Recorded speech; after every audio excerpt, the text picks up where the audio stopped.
कांग्रेस के हमारे कुछ साथियों को मैं हृदय से धन्यवाद करना चाहता हूं,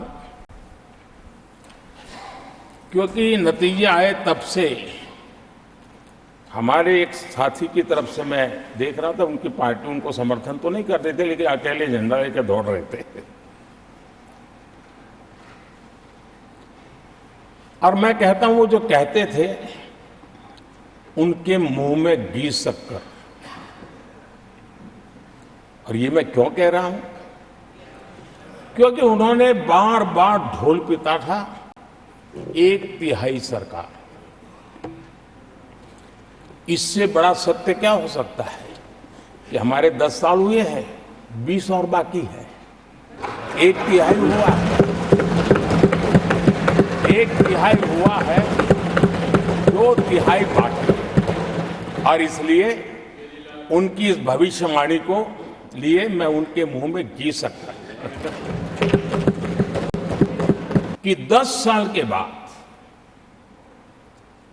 कोई एक सरकार फिर से उसकी वापसी हुई है।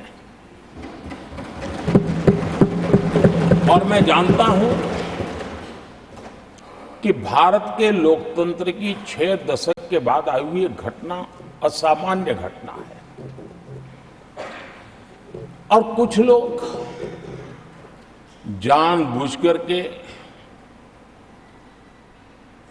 उससे अपना मुंह फेर करके बैठे रहे। कुछ लोगों को समझ नहीं आया, और जिनको समझ आया उन्होंने हो हल्ला उस दिशा में किया कि ताकि देश की जनता की इस विवेक बुद्धि पर,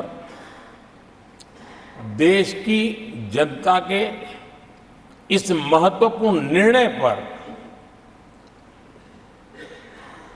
कैसे छाया कर दी जाए, कैसे उसको ब्लैकआउट किया जाए, इसकी कोशिश हुई।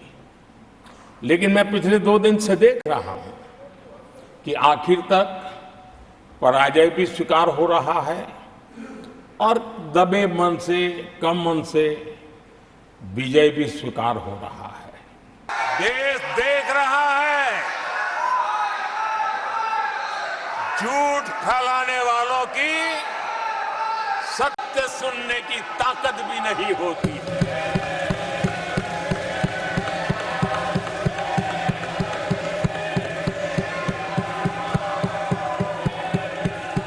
जिनका सत्य से मुकाबला करना, इसके लिए जिनके हौसले नहीं है, वो बैठ करके